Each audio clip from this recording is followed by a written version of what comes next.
Okay, so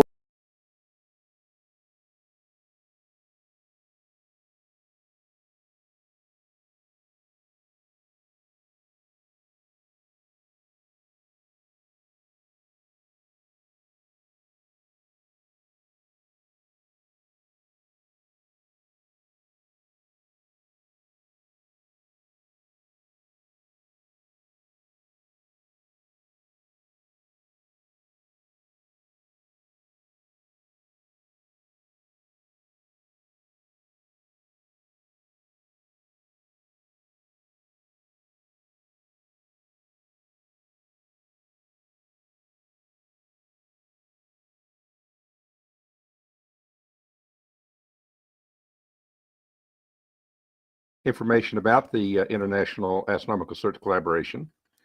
Many of you, as he explained, are participants and have made asteroid detections, and maybe one day we'll actually have some asteroid discoveries that you might have an opportunity to name. Let me present a PowerPoint presentation, information about the program, International Astronomical Search Collaboration, the asteroid threat that we're looking for as a part of this program. And then if you've got questions, we can spend some time answering some questions. So let me share my screen.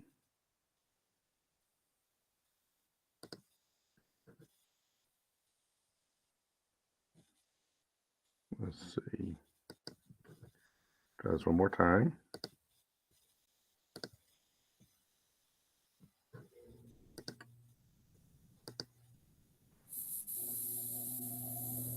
All right.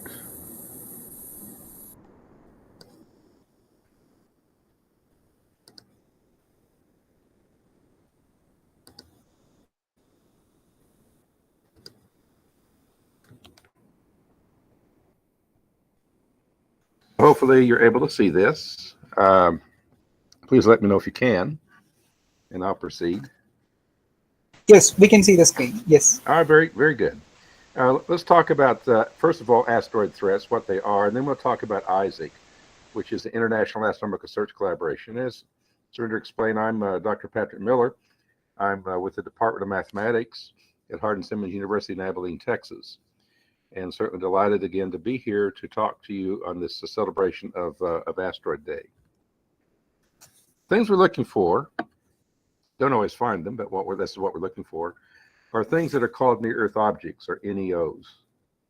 And here's some photographs of NEOs, objects that basically are large boulders of rock that are near the Earth. And on occasion, those large boulders of rock actually impact the Earth.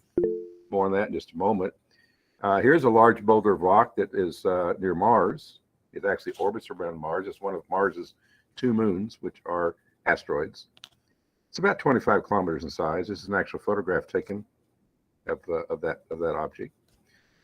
Here's Eros, another one. This one's about 3 times the size of Mount Everest. It's a Mars-crossing asteroid. It's about 30 kilometers along the long side there, maybe 10 kilometers wide. At the moment, this particular asteroid doesn't pose a risk to hitting Earth, but its orbit is changing.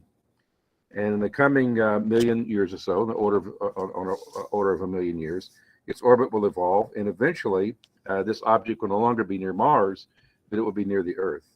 And when that happens, it poses a potential impact risk with our planet, with serious consequences if it does hit us. Here are 2 other objects. These are also out near Mars. There's Gaspra and Ida and Dactyl. You notice in the case of Ida and Dactyl, there at the bottom, Dactyl is a small asteroid orbiting around the larger asteroid Ida.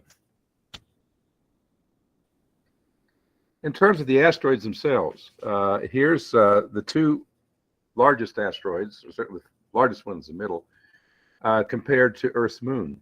Moon is up there on the upper right, and there's Vesta. That's a large asteroid out in the belt that we'll talk about. And here's Ceres. That's the largest of the asteroids. NASA sent a spacecraft out to these two asteroids called the Dawn mission.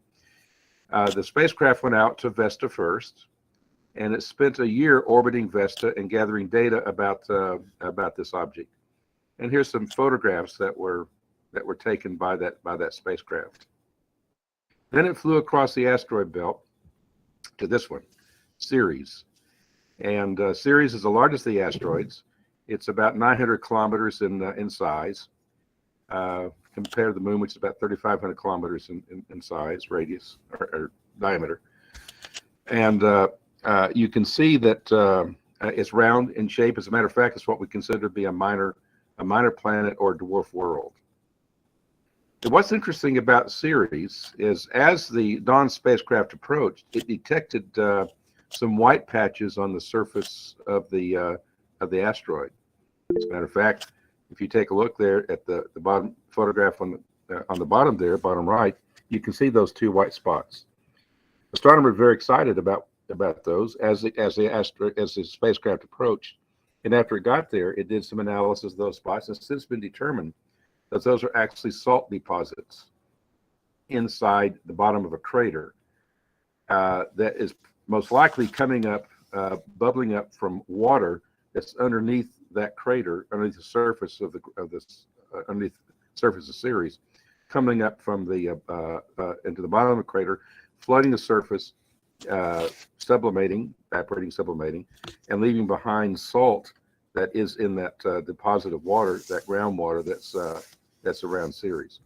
Not only did the Dawn spacecraft discover these two salt deposits, but discovered dozens of others scattered around the surface of that asteroid, in and around the equator. So we believe that there's an underground, a series of lakes, maybe even a small underground ocean that resides.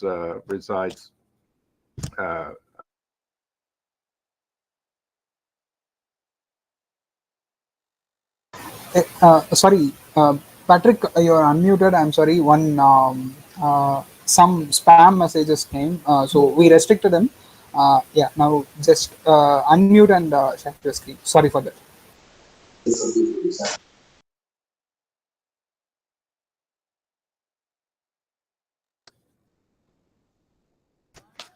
All right.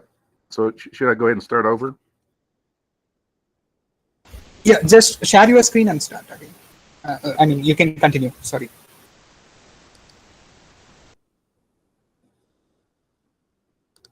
Well, let me just quickly again summarize what it was I was saying, because I thought I was live. What I was talking about were these objects.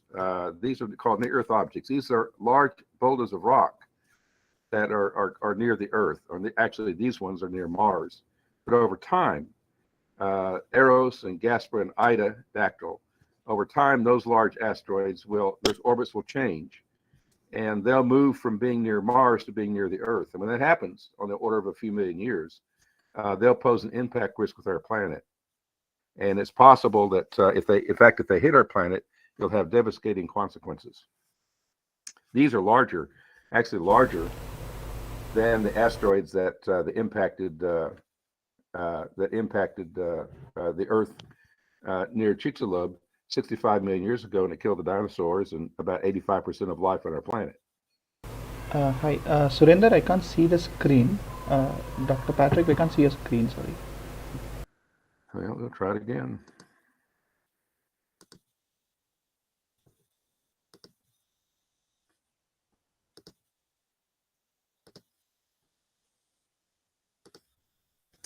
Can you see it now? Yeah, we can see it now.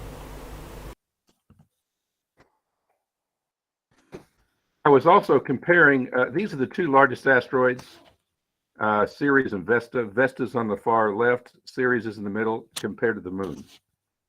And Ceres of the asteroids is the largest. It's about 900 kilometers in size. And as I was mentioning, NASA sent the Dawn spacecraft out to these two asteroids, where they spent the Dawn spacecraft spent.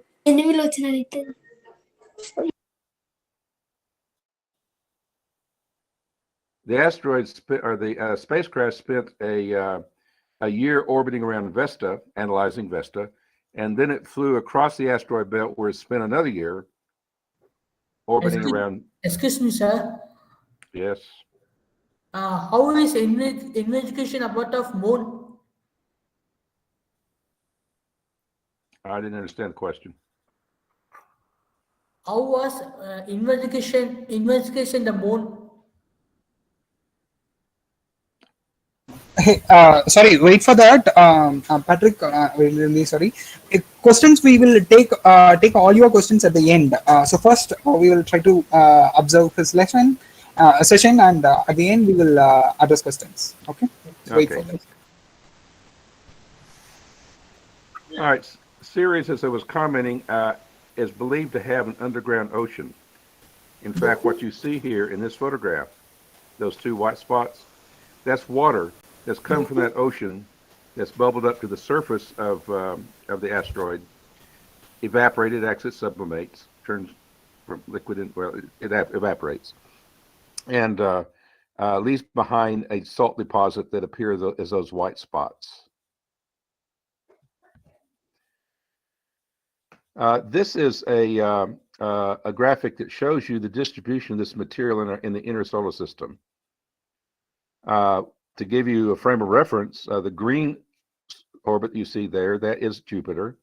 And the red that you see, one marked in red, is Mars. And so each green dot represents an asteroid known at the time that this graphic was made, sometime in 2001. And it shows you that most of this material is distributed in a ring around the sun. That ring is essentially in the plane of the planets, an ecliptic plane. It varies a few degrees above and a few degrees below. But that's where most of this material is located. But if you look carefully, you can see the blue circle there, that's the Earth. And if you look carefully, you can see some of that material is actually in and around the Earth's orbit. And those are what we call that's what we call the main belt.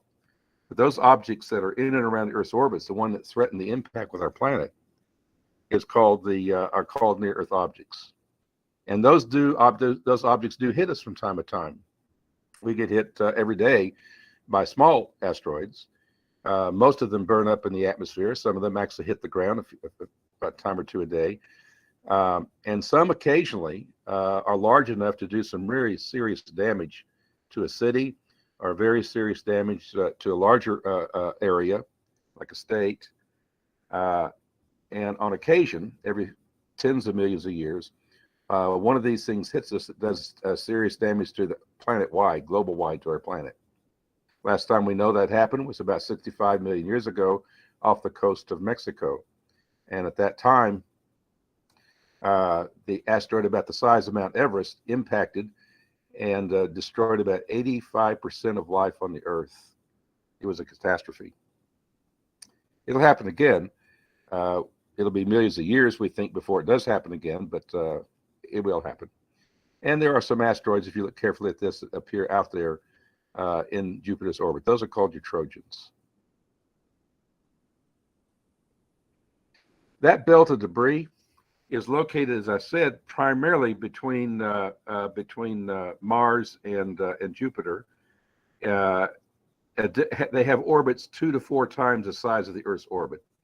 The size of the Earth's orbit we call an astronomical unit. That's about 150 million kilometers. And these things are 2 to 4 times as far away from the sun as the Earth. They have orbital periods that vary between 6 and 8 years.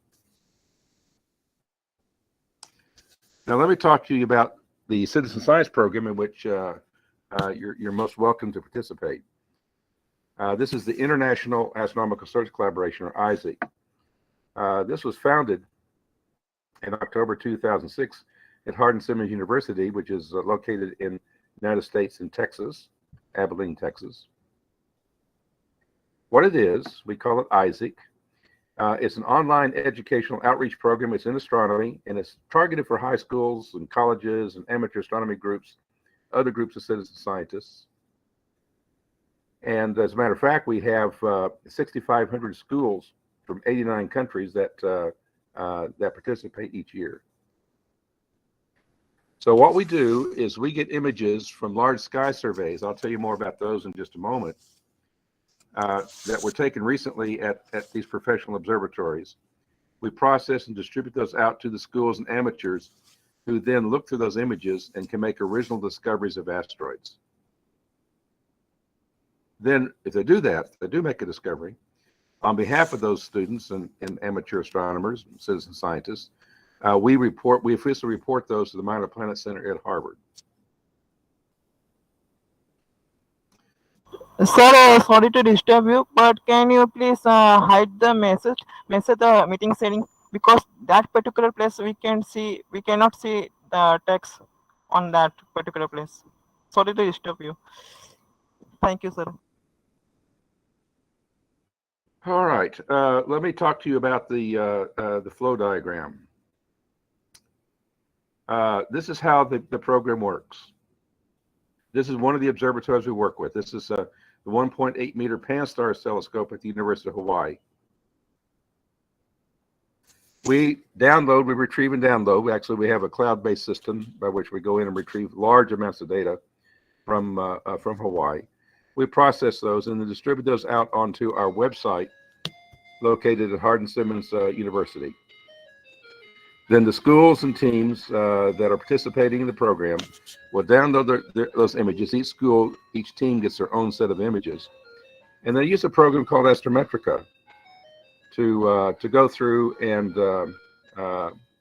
search for, discover, and measure asteroids. In fact, Astrometrica, which is written by a programmer in Austria, is assigned specifically for this purpose. If a discovery is made, original detection is made then we have a second set of telescopes that work with us around the world that will make a confirmation, can help us make a confirmation observation.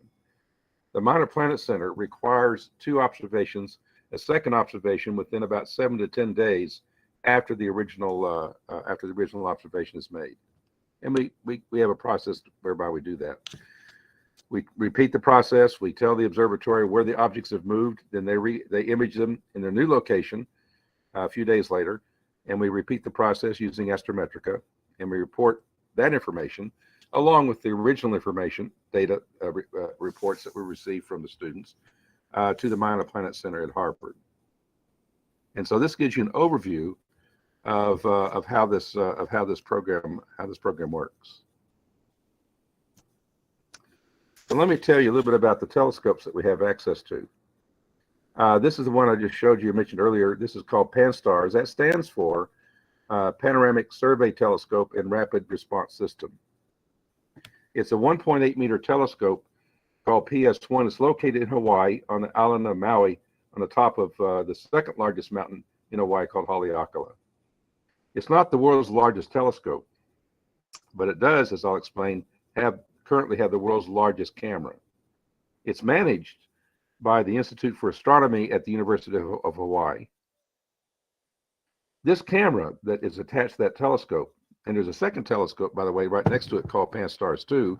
We also get images from that telescope as well. Has a camera that produces images that are 7 square degrees across the sky. To give you a sense of how big that is, it's huge from an astronomer's point of view. It's 6 times the size of the full moon.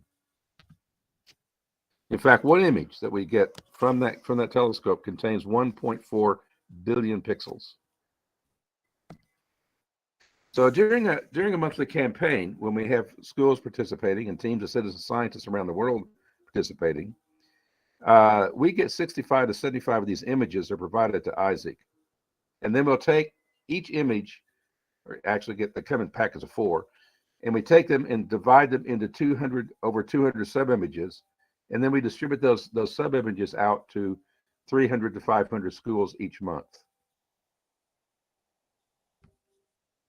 In fact, from one of those large images that we divide up into 208 sub-images, students and citizen scientists can observe more than 150 main belt asteroids, and occasionally they'll come across a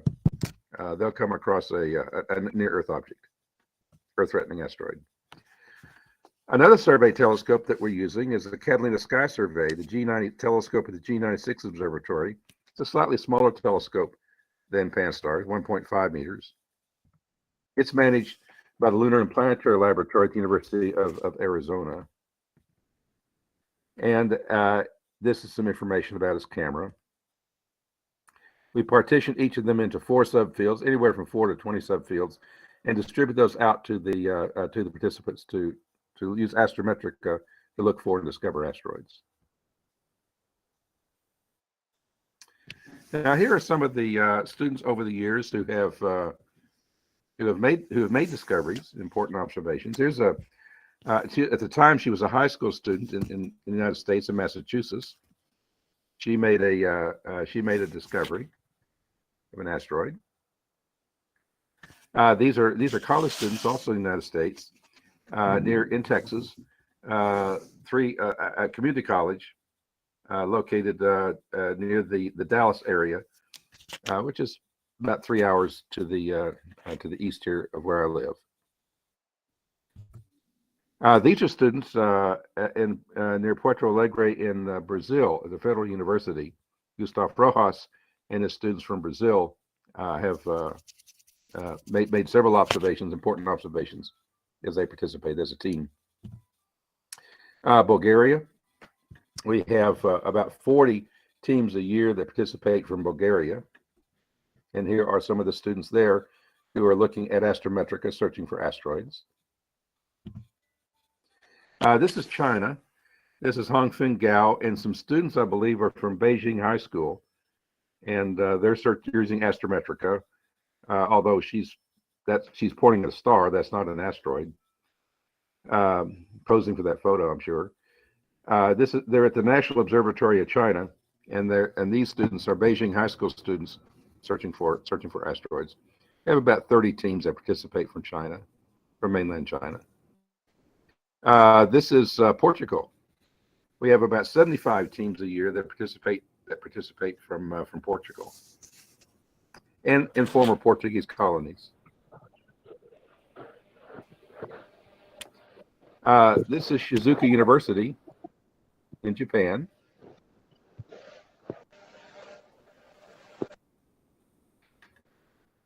And these are university students who participate once a year looking for asteroids as a part of an astronomy program at that university. High school students in Virginia. Some more high school students in Virginia. Here are some students from Mozambique. I believe they're university students. Mozambique, using their laptop and Astrometrica. You can see Astrometrica there on the screen, searching for and making asteroid discoveries. India, we have about 1,200 schools or teams that participate each year from India. We probably have more teams from India than we do any other country in the world. Poland. Poland was one of the very first countries that participated in ISAC, starting in 2007. And here's an awards ceremony where some of the students who made some observations, important observations, discoveries, were receiving awards at a public ceremony there in the city in Poland. We also have a series of trainers in ISAC, including some from India. These are some trainers in various other parts. We got 3 trainers student trainers from Brazil. You can see them up there at the top of the screen. Then we have a trainer from Panama. These trainers are responsible for answering questions. When teams first join ISAC, they sometimes have questions about how to use the software, how to submit the reports, and these people then come in and give them assistance to do that. Sri Lanka, Bangladesh, these are just a few. We probably have about 10 others who are doing the same thing all around the world. We have a special arrangement with the federal government of Brazil, and these are some of the students from that special arrangement who have participated in the ISAC programs in the past. We have about 1,000 schools that participate over the entire country of Brazil in the ISAC program. Again, this is Brazil. This is near Rio de Janeiro. These are students who made observations, participated in the program, and have received their certificates. This is Sao Tome and Principe. This is an island nation off the coast of Africa. These are 7th or 8th graders, I believe, who are looking at asteroids. There, they projected the ISAC website onto the wall and are looking at the images as a class. And Morocco, we have a number of schools that participate across the country of Morocco. This particular school is in a rural area, somewhat impoverished, and they're celebrating on this particular day their participation in one of the ISAC campaigns.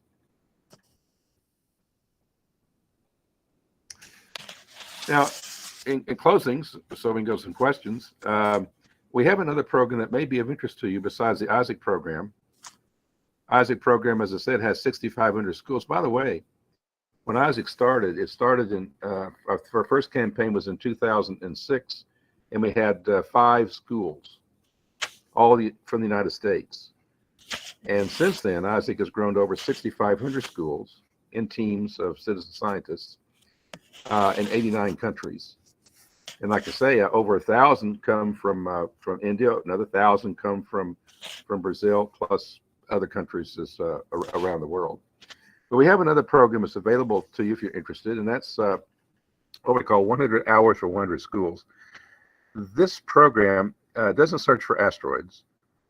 This program gives you access to time on the Las Cumbres Observatory 0.4 meter telescopes.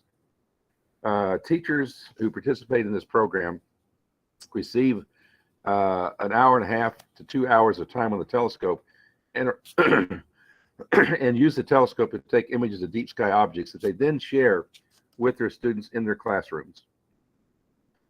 And if you're interested in that, you can go to the ISAC website and sign up for that program, just like you can go to the ISAC website and sign up for the asteroid campaign. And here's some photographs, by the way, that were taken by these students, by some of the students and teachers. The top photograph up there on the upper left was taken using the Las Cumbres Observatory telescopes of the Eagle Nebula, the Pillars of Creation, very famous cloud of gas and dust where stars and planets are currently forming. On the upper right is the M42, the Great Nebula in Orion. Also M43 is that patch of cloud to the upper left. Down the lower left is a galaxy that's called the Black Eye Galaxy or the Evil Eye Galaxy, depending upon which way you look at it, a distant galaxy. And on the lower right is M13, the globular cluster, located in our own Milky Way galaxy. But the important point is that these images were all taken by the Las Cumbres Observatory telescope at the request of the participating students and teachers in this 100 for 100 schools. Now let me just take you to the ISAC website to show you.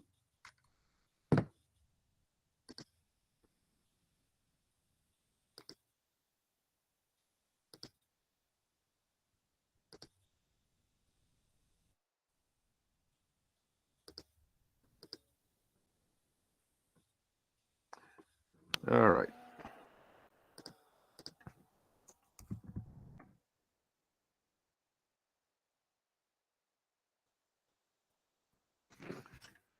All right, this is the ISAC website. Are you able to see this? Yes, we can see. Very good. If you're interested in participating, easiest thing to do is come here and click on register. And we have we give you some information about the program, and then you can register for a campaign. All we need from you is the team you would like to have participate. And if you don't have a team, then we'll also work with you to include you as a member of a team. But you can do that, fill out that information, and after a couple of days, my ISAC staff will come in and contact you and coordinate your participation in the next available campaign.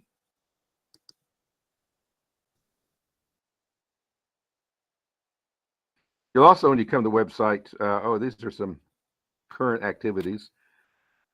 This is Nigeria. This is the Canary Islands. This is Iran. We have about 75 teams that participate each year from Iran. India, of course.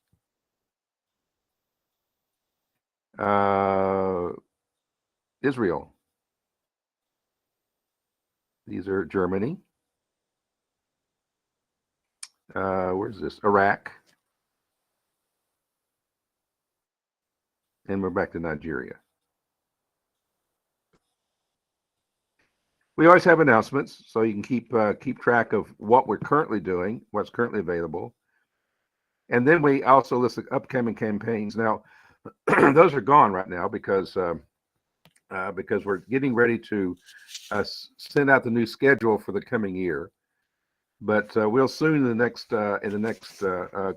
month list what the upcoming ASIC campaigns are, and then you can see what's available and where you may be able to participate. By the way, this counter here, it says preliminaries 9,346. These are asteroids that have been detected by the participants in ISAC since January 2019. These are asteroids that are original detections. That is to say, they were not observed or not reported by the sky surveys, but were seen and reported. Were seen by the students and citizen scientists in ISAC, and then reported to the Minor Planet Center by ISAC for those students, of which currently 48 of those are provisional.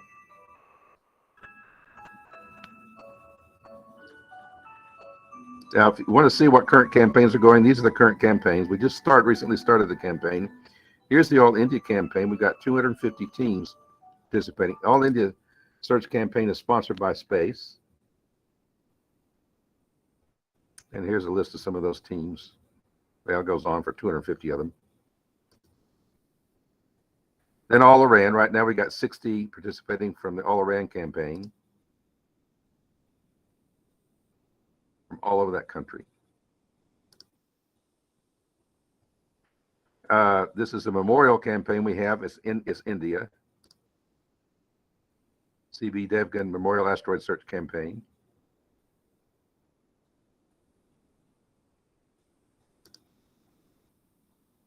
And this is a campaign we currently have with the federal government of Brazil. Right now, there are 300 teams participating in that one from all over that country.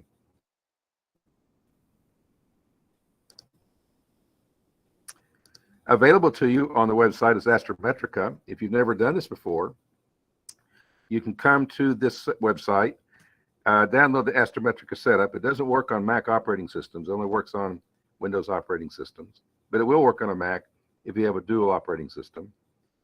You download this. You can download the Quick Start Guide and Prakriti sets, and you go to the Quick Start Guide, and we'll take you through how you set up Astrometrica. It's very simple. And then how you use Astrometrica to search for and make asteroid discoveries and measurements.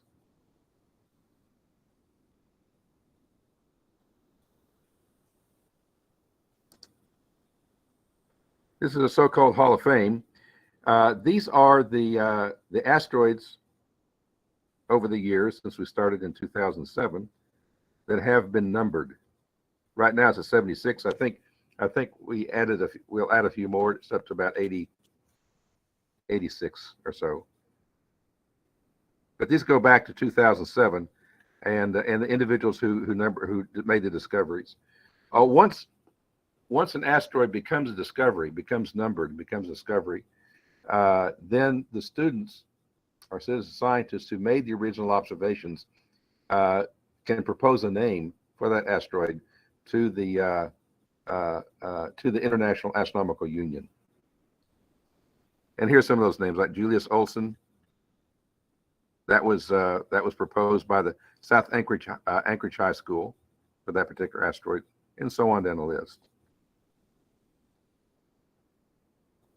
Some haven't been named yet, but they will be.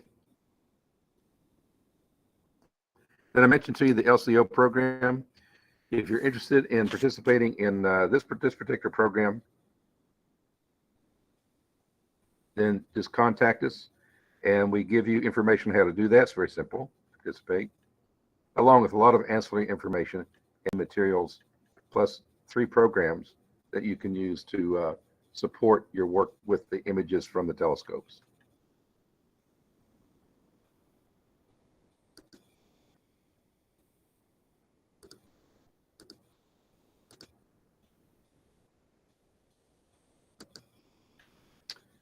All right. Well, that's what we do in a nutshell, and I'm certainly happy to answer any questions you might have. If you know the answers, sometimes I don't. Yeah. So thank you, Dr. Patrick. The floor is open for questions, students and teachers. If you have any questions, you can throw. So hi, my name is Ram. I'm also a part of Chigru. So just wanted to call out quick info. So we have been working on how to run Astrometrica on Ubuntu and Fedora based operating systems. We have been successfully able to run it on 3 or 4 testing missions. We are writing out the documentation, but just wanted to call out saying it's been working fine, and some of our search campaigns we have been running based on that. So very good. And what operating system do you say you're using? we use a combination of Ubuntu and Fedora, both, and we have been able to get it running on both. All right, very good. I don't know why the author, Herbert Robb, is the author of the software. He actually wrote this software in the 70s for old DOS machines. I don't know why he hasn't adapted it for OIS or Mac operating systems, but he hasn't. I think it probably works on it might work on Linux, but we tell everybody it's PC based.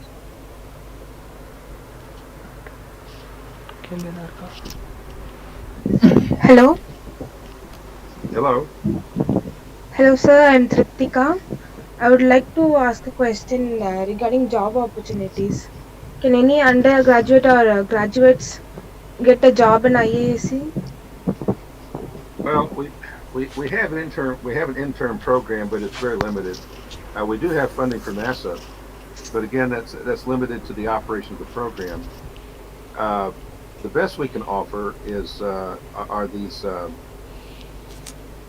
these training positions, but they're volunteer. They're not funded positions. However, you might be interested to know that NASA has some international intern programs, and you may want to do some research on the NASA websites on their intern program. Most of the interns are based in the United States, but I do know that they do offer intern programs to international students as well. That's why I would recommend you take a look for those opportunities. Thank you.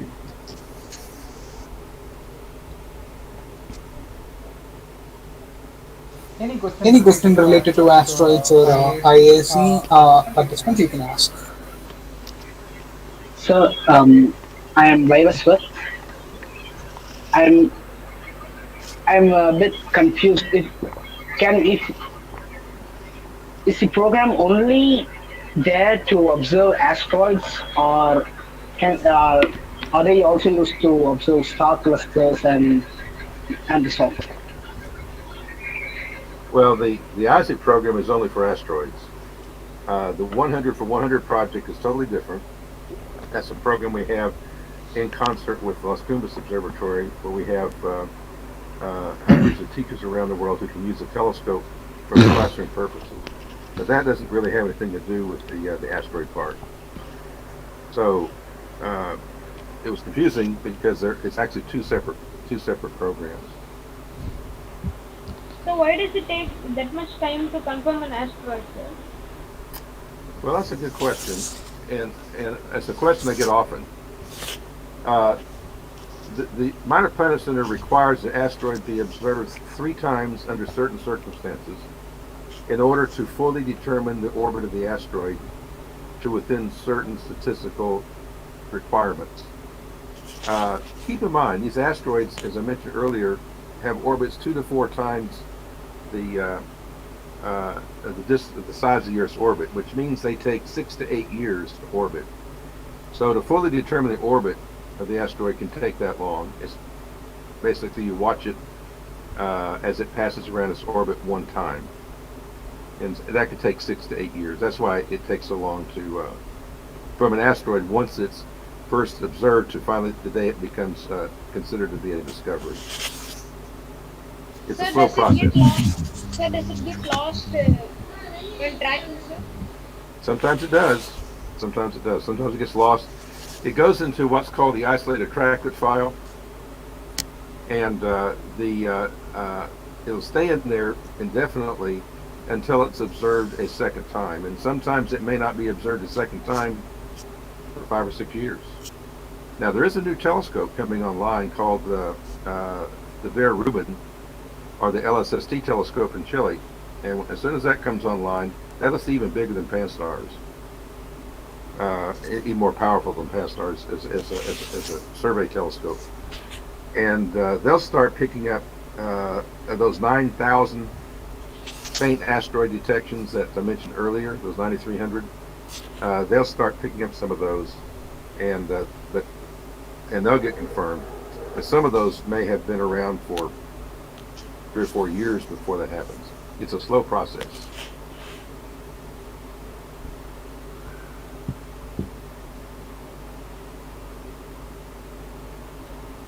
They're very frustrating to a lot of students, I got to tell you. And Isaac too. We like to have things happen more quickly, but we go the pace of science.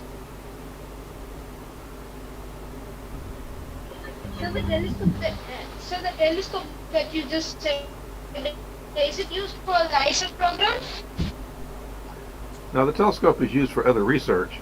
The primary purpose of that telescope, both telescopes, are sky surveys. They're looking at the same time that we're looking through their data for asteroids. They're doing the same thing. And what our goal is to find ones that they miss. And those 9,000 I mentioned earlier, those are ones that we saw that they didn't see. They see tens of thousands a year, and we see a few thousand a year because we don't look at all the data. We only look at a certain portion that we distribute out to the teams. But that's the ones that we find. We find the ones that they overlooked.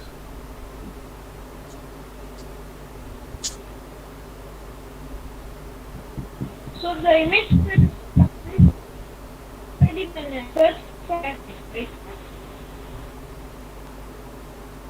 I didn't understand. You were breaking up. Could you The repeat? images that come to ISAT has been already observed by the telescopes, sir. For that. Not those 9,000. Those 9,300 I showed you. Those have never been observed by anybody but the students. Now, some of them are indeed ones that are observed by both telescopes, by both the students and the telescopes. We call those some of them are. The faints are the ones that aren't. But you're right, some are, but some aren't. It's the ones that aren't that are of particular interest because those are original discoveries made by those thousands of students. So can we find an asteroid again after it is get lost by its orbit? Sometimes,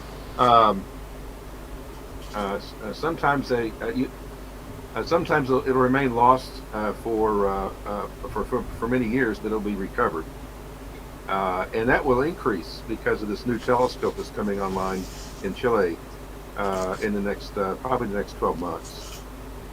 And if it is, then the person who made the observation, even if it's recovered, the person who made the first observation will still be considered the discoverer of the asteroid.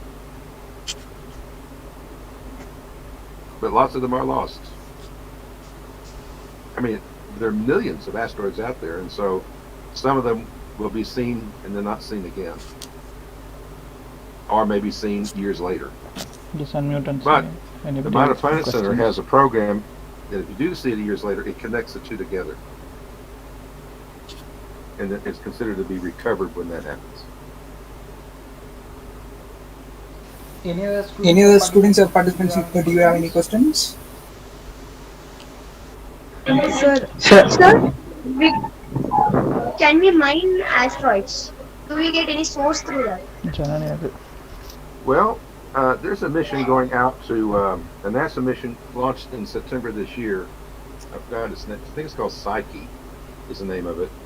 It's going to an iron-based asteroid, and the answer to your question in short is yes. Probably, they contain trillions of dollars in valuable metals and valuable metals.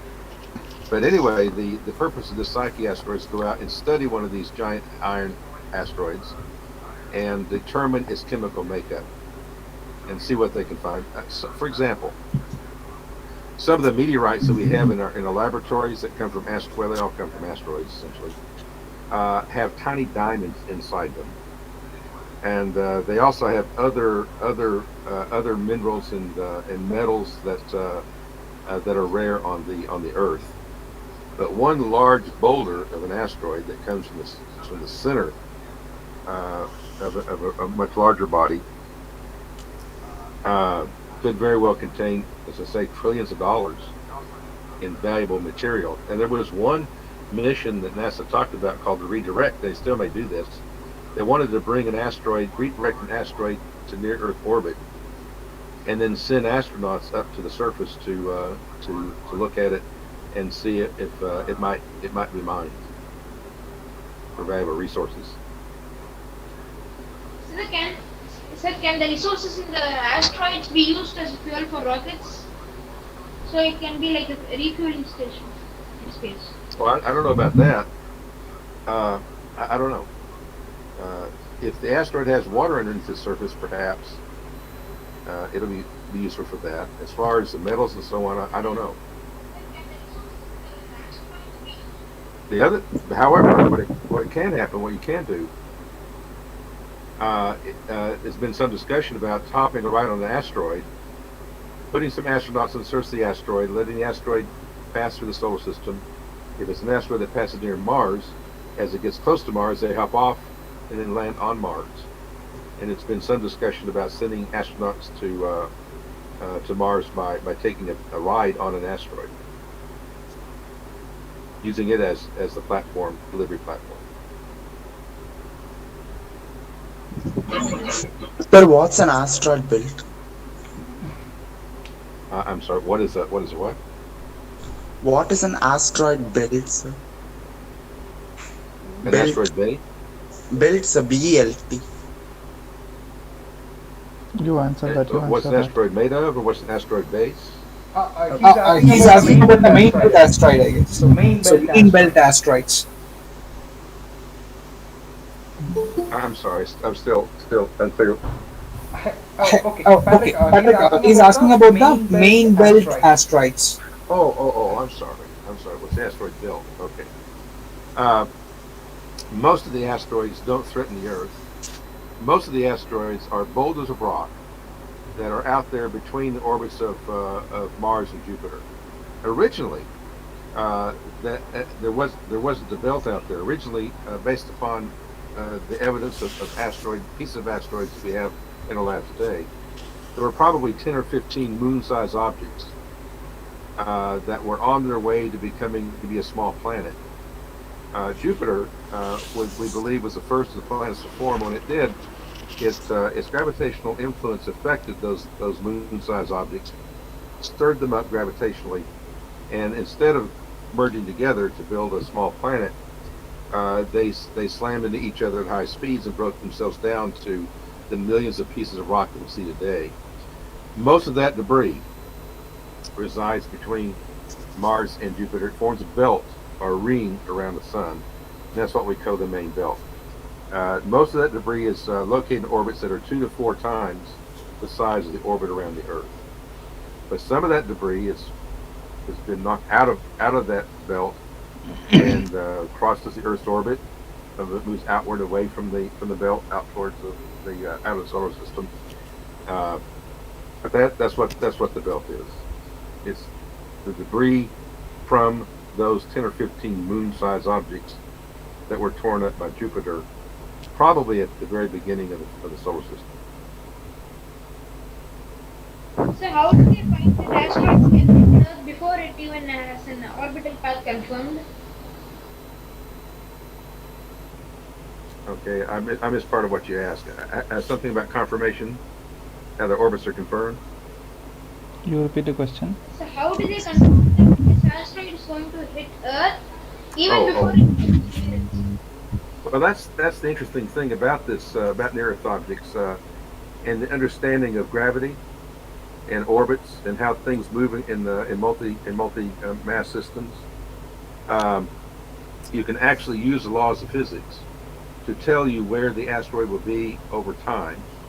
They're within a certain with a certain error. And so it's about the only natural disaster that you can actually predict when it will happen. You can't predict earthquakes, you can't predict tidal waves, you can't predict hurricanes or typhoons, but you can predict an impact of an asteroid. And so NASA has a program called the NASA and JPL have a program sanctioned by Congress to find all the asteroids that are 140 meters in diameter and larger, all the near-Earth asteroids, searching for those near-Earth asteroids that will eventually hit Earth. What do you think? And at any given time, there are probably 50 or 100 of them that have that potential, and so they keep track of those and carefully monitor their orbits, because asteroids are small objects, and if they pass near Venus, their orbit gets changed. If they pass near Mars, their orbit gets changed. If they pass near the Earth's moon, their orbit gets changed. So they're very vulnerable to other passing near the other objects. Also vulnerable. Some of them are even vulnerable to radiation from the sun. Heat energy from the sun can also change the orbits.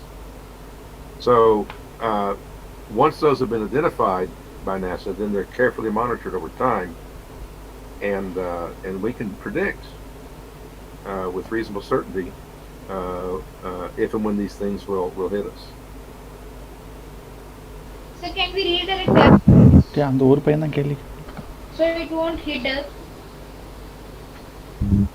Will they hit us? Well, they have hit us. We get hit every day by asteroids. We get hit by tons of material. Most of it's small debris. Most of it's dust and small particles that enter the Earth's atmosphere by the tons each day. But occasionally, one the size of a soccer ball, or even the size of a small automobile, will enter the Earth's atmosphere. And if it reaches the surface of the Earth, most of them just fall harmlessly into the ocean. But occasionally, one will fall near a populated area. The last time this happened was 2014, 2000, in that time frame, I believe, over Chelyabinsk in Russia. There was an asteroid about the size of a school bus that came in and exploded in the atmosphere near a city in Russia that didn't kill anybody, but injured a lot of people. Primarily from flying glass from windows that were shattered from the shockwave from the airburst. So it's just, we get hit all the time, and so most of the stuff that hits us is not as big as the one that took out the dinosaurs 65 million years ago. Thank goodness. That would be catastrophic. Most of it is much smaller, and most of it though will kill a city, or city killers will come in, or some of it will come in is large enough that if it gets near a city, can destroy the city and kill tens of thousands of people from the blast. So, what is the difference between a preliminary and a provisional discovery? It's the number of observations. It becomes preliminary when you observe it once. If you observe it a second time, it becomes provisional. And what's special about provisionals? Provisionals go into a file, a minor planet center database, and those are the ones that have the potential, have begun the discovery procedure. They need to be observed one, maybe a couple more times. And if they are, then they go from a provisional status. எதனா content எழுதி வச்சிருக்கீங்க முன்னாடியே Once they reach விட்ட சொல்லுங்க memory விட்ட status, சொன்னா தான் பேச முடியும் then they're considered to be a discovery. They're cataloged by the International Astronomical Union, and then the students who, citizen scientists who made the original observations, have an opportunity to propose a name for it. Hello So if a person has a provisional discovery, are they called as citizen scientists? ಇಲ್ಲ sir ಅದು I full guess crowd that's ಇದೆ part of ಏನು what you ಕಾಣಿಸಲ್ಲ have to, if you have a provisional discovery, then be patient. Because we have to wait until other observations Correct, have ಅದೇ been ನಾವು made ಅಲ್ಲಿಂದ ಇಲ್ಲ by the sky ಬೆಂಗಳೂರಲ್ಲಿ surveys. ಬಂದ್ರೆ There are a ಕಾಣಿಸಲ್ಲ series of ಅಂತ telescopes ಬಂದಿಲ್ಲ ಇನ್ನ around the world that ಇವತ್ತು are constantly looking for asteroids, and they're about ready to launch ಈ ಸಲ ಅವ್ರು some ಮಾಡ್ತಿಲ್ಲ telescopes that will be outside Earth's orbit. Okay. They'll ನಿಮ್ಮ also ಹೆಸರು be looking for ಎಂತ? asteroids. And ಸರಿ ಅಂತ ಎಲ್ಲಿ provisional ಓದ್ತಿದ್ದೀರಾ ಇಲ್ಲ ಕೆಲಸ observations ಮಾಡ್ತಿದ್ದೀರಾ of provisional asteroids ಎಲ್ಲಿ then are ones that, if they're Okay. observed additional times, can reach ಸರಿ numbered ಸರಿ status. And then they become an official discovery that can be named. ಸರಿ ಸರಿ So why was Lucy launched? ಹಾಂ ಹಾಂ okay okay Lucy, you need to refresh my memory. Any more questions relevant to the International Astronomical Search Program, astronomical search collaboration activities? So that can be more relevant, I guess. So yeah, Edwin, your questions are really good. Let others also ask questions. Sorry for that. Sorry.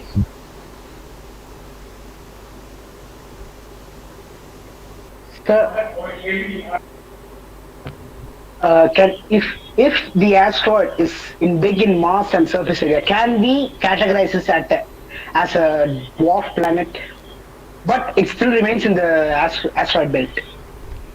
ஒரு பையன் phone பண்ணா Well, as a matter of fact, கூட்டானா that's where Ceres is considered to be a dwarf planet, telescope மட்டும் பார்த்துட்டு போக and முடியுமா it's in the தும்கூர்ல asteroid தான் இருக்கேன் belt. தங்கறதுக்கு எனக்கு எதுவும் And சாப்பாடுலாம் Ceres is a remnant of telescope one of பார்த்துட்டு those போயிடுறேன் நான் அப்படி 215 moon-sized நே objects ஈவென்ட்டே கேன்சல் ஆகி போச்சு that நே were வாரம் originally ஃபுல்லா in கவர் that ஆயிருக்கு region அப்படின்ட்டு in the solar system before ஐயோ Jupiter அப்படின்னு ground them down into the asteroids that we see today. There's a very precise definition of a planet and also of a dwarf planet. Pluto falls in that category of a dwarf planet. Ceres falls in that. Perhaps Vesta. There's some debate about some other objects in the main belt that could be classified as dwarf planets. The dwarf planets can be found anywhere in the solar system, but the most likely places you'll find them will be in the asteroid belt, or originally from the asteroid belt, or further out past Neptune into what we call the Kuiper belt and beyond. That's where you find these large round objects that we wouldn't consider them planets, but we consider them to be dwarf planets. So will the dwarf planet be named after the discoverer, or will the No. There are different rules for a dwarf planet. The same thing is true for objects called TNOs. The other thing is that the discoverer cannot name an asteroid after him or herself. That doesn't mean that the discoverer can't eventually have an asteroid named in their honor, but you just can't propose your own name. But for dwarf planets, there are very specific rules. I don't know what they are, but they're very precise rules on what names you can use and what It's names you 9:30 can't. now in Texas. It's not that late. For example, I have an asteroid that's named after me, but I didn't even know it was being proposed. But it was After this proposed. question, It was I'll intervene. proposed by a team. We'll of take one last astronomers question in and then Italy. we'll wind off. Hi, sorry, we are out of time, so we can take probably one last question if anyone has. Sir, I have a question. If you are right now you saw astronomical software in PC, right? But some of my friends don't have PC. Then how can they participate in a asteroid camping for mobile? is any way to join or participate in a asteroid campaign? Please tell us. So you're wanting to participate in the campaign? So, Patrick, just to rephrase, the question is that some of the friends here do not have access to a PC and they only have access to a mobile phone. So, then how do they participate? Well, that's the problem. You're right. That's a problem. We do have a current NASA grant where we're writing some developing the capability to do asteroid searches on all social platforms or devices. But currently, the only device that we have use of has to be This we a should PC. pitch. That's why we have many schools. This that we should participate, pitch. We'll write an and email. also amateur astronomy clubs where some of the people have PCs. But, That they have is NASA a grant. problem. You're right. NASA grant to develop mobile apps Hopefully, for one to be astronaut. fixed. Hello, good evening, sir. Go on, Mekshi. This will be the last question, sir. Sir, Meenakshi, yes, I want to ask one question, sir. Please, may I? Yeah. Go on. Yeah, we'll quickly take one. Yes, sir. Sir, I want to know how anybody can enroll for this program. Is there any pre-qualification required, or any science The email background is is required? What is the procedure, sir? Note down this email. No, you can go to our website and fill out the enrollment sheet.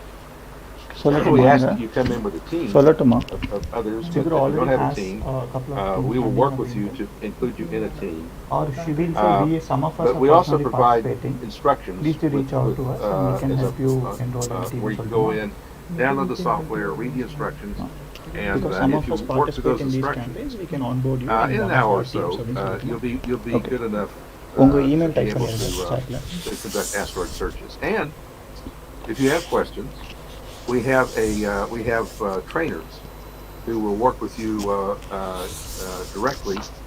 Sometimes just by email, other times they'll do it by Zoom to guide you through the process in case you need some help. So there's plenty of help available. So if you're willing and interested, we can get you started. So I also wanted to just quickly notify Meenakshi, some of us also participate in these campaigns, right? So I've asked Surendra to type the email. So feel free to ping us. Maybe in one of our own teams, we can just onboard you and we can collaborate in the search campaign. Absolutely. Yeah. Thank you, sir. I will, sir. Definitely. Sure. Yeah. The email is in the chat. Yeah. So I think we'll have to wind off the session. We have accounted for an hour. So I wanted to thank Patrick. Thanks a lot for your time. I know it's early in the morning for you. That's not too bad. Yeah. So yeah, thank you for taking your time off and spending some time with us.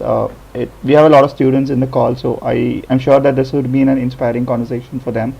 And we are hoping that many of them would continue participating in these campaigns and contribute more to the growth of astronomy and asteroids. I hope they do. Yes. You're certainly welcome to do so. Right. So I also wanted to thank all the participants. Thank you for taking the time out and joining the session. This is the second day of the Asteroid Week celebrations that we are having. We also have Swastik tomorrow from the CAMS project. CAMS is a meteoroid, the All Sky Surveillance Observation Project, and he's going to be talking tomorrow about meteoroids. So I request all of you to come join tomorrow also. It will be on the same time on the same link. Apart from that, thanks for everyone. As always, we have shared the feedback form in the chat. So do share your feedback. Feedback is crucial for us to grow and organize better sessions. So we highly request all of you to share your feedback. We've also shared the email. Apart from the search campaigns, if you still have questions, queries, or some things that you want to work on, do feel free to reach out. We'll respond to you as much as we can. If we can't, we'll always try to find someone who can help you out and we can get going. Thank you all. Thank you.